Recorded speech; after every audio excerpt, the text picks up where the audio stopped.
all seen it happen, right? A great couple, they seem perfect, and then it's just over.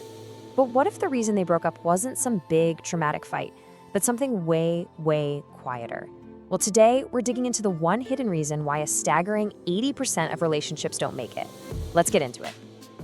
All right, so let's kick things off with a number that's honestly kind of hard to ignore, and a story that I think is going to feel all too familiar for a lot of us. So that number is 80%.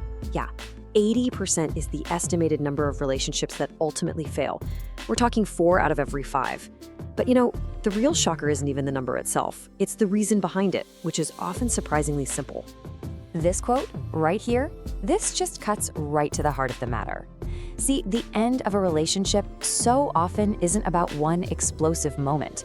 It's about something much more subtle that just builds and builds over time. A fundamental lack of change.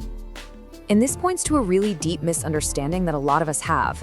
We're taught that love is this magical feeling, this thing that just happens to you. But what if that very idea is actually setting so many relationships up for failure from the start? So what is it? What are we getting so wrong? Well, the answer really challenges the very foundation of how we've been taught to think about love our entire lives.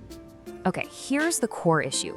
We put so much focus on falling in love, and look, that initial spark, that excitement, it's an amazing start. But that feeling, that's not what keeps a relationship going long term. That's just the first step. The real work, well, that comes much later. So if that initial fall isn't the key to making it last, what is? Well, it comes down to this hidden killer that we're calling the growth gap. This right here, this is the silent killer of so many relationships. It's what happens when one partner is constantly reading, learning new things, taking on challenges, just evolving their entire worldview, while the other person is pretty content to stay exactly where they are. And over time, that tiny little gap, it becomes this massive chasm until one day they wake up and realize they don't even speak the same language anymore. Just think about the difference for a second. Falling in love is passive, right? It's something that happens to you. It's a static event, a moment in time.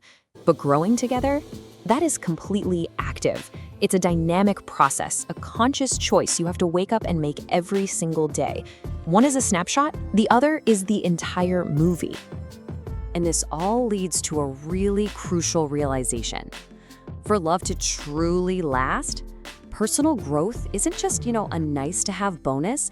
It is an absolute non-negotiable requirement. And this is the hard truth, isn't it?